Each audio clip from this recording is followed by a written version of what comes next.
As one might assume, Christianity ultimately began with Jesus Christ. There are perhaps some forerunners who could be mentioned, such as John the Baptist. John's ministry was similar to Jesus' ministry in that he called for a change in the spiritual order. John has also been linked to a community of spiritual enthusiasts eager for the end of the age. The group was known as the Essenes, and they endlessly prophesied about the coming of the sons of light. The New Testament largely depicts John the Baptist as the one who passed the torch to Jesus, who ultimately was seen as the true Messiah. In order to get to the roots of Christianity, we have to start with Jesus Christ himself.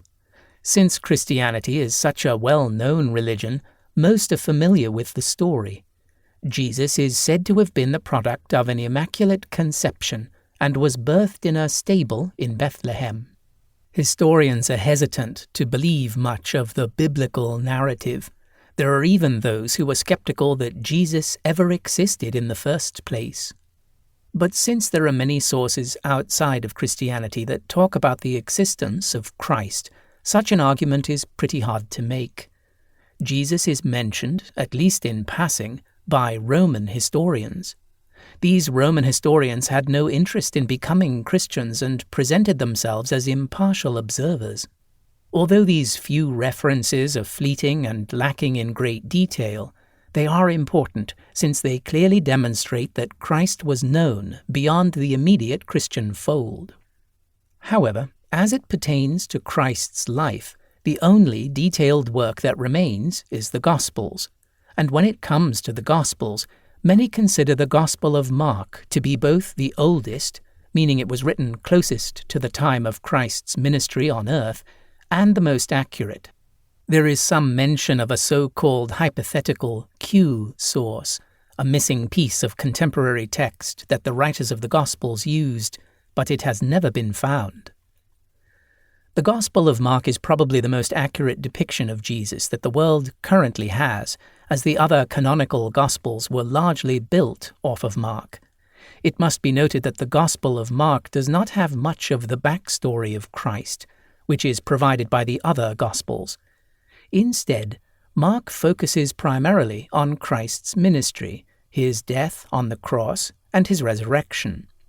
So, to get a better idea of Jesus' birth in the manger, or the traditional Christmas story, which features wise men, a stable in Bethlehem, and a newborn king, we need to turn to the other Gospels. Critics, of course, will try to suggest that the reason the events of the Christmas story were not included in the Gospel of Mark was that they did not happen.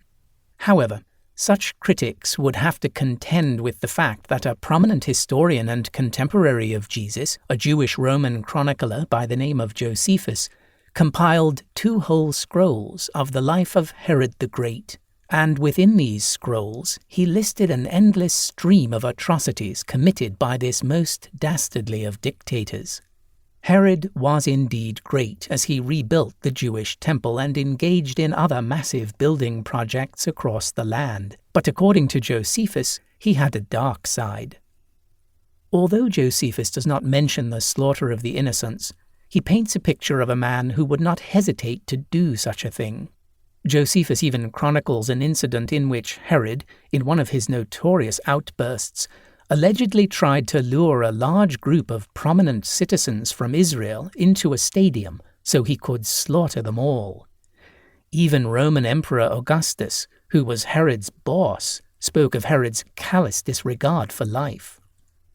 In consideration of how many of Herod's own children he had killed and due to various suspicions of other atrocities, Emperor Augustus is said to have stated that he would rather be Herod's pig than his son.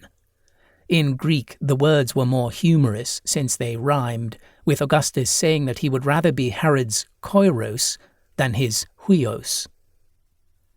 At any rate, according to the traditional Christmas narrative, after the 3 wise men from the east informed Herod of the portents of the star over Bethlehem, King Herod went berserk.